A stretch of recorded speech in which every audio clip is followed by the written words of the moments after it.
សូមស្វាគមន៍មកកាន់ Channel D.Rod Cooking ថ្ងៃនេះ Channel យើងខ្ញុំមានមុខម្ហូបស្ងោរស៊ុបមាន់ខ្មៅបង្ហាញលោកអ្នកគ្រឿងផ្សំមានថ្នាំចិនសែចាថ្នាំនេះខ្ញុំទិញមកពីផ្សារមួយកញ្ចប់នឹងតម្លៃ 10000 រៀលមាន់ខ្មៅផ្សិតពោតការ៉ុតថ្នាំចិនសែឆៃពៅប្រៃស្ករសអំបិលប៊ីចេងដូងស៊ុបខ្នុរស្លឹកខ្ទឹមនិងជីវ៉ាន់ស៊ុយ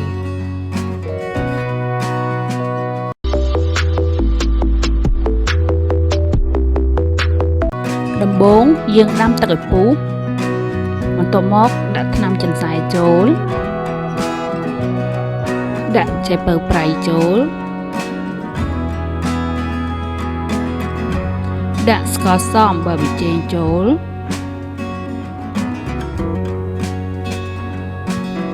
ដាក់ដូងស៊ុបខ្នុរចូលបន្ទាប់មកយើងចាប់ផ្ដើមដាក់បន្លែចូលមានពោតការ៉ុត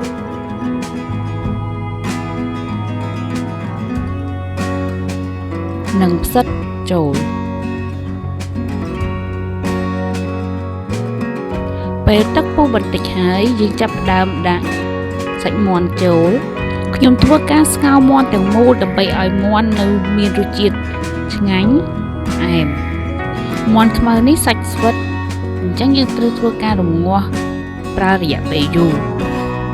យើងធ្វើការរំងាស់មាន់ខ្មៅរយៈពេល1ម៉ោងដើម្បីឲ្យសាច់មាន់ឆ្អិនល្អ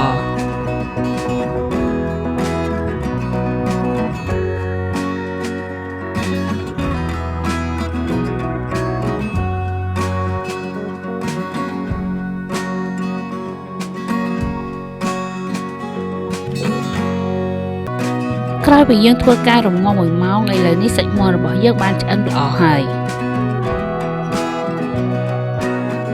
នៅពេលនេះមុខម្ហូបស្ងោរស៊ុបមាន់ខ្មៅបានឆ្អិនរួចរាល់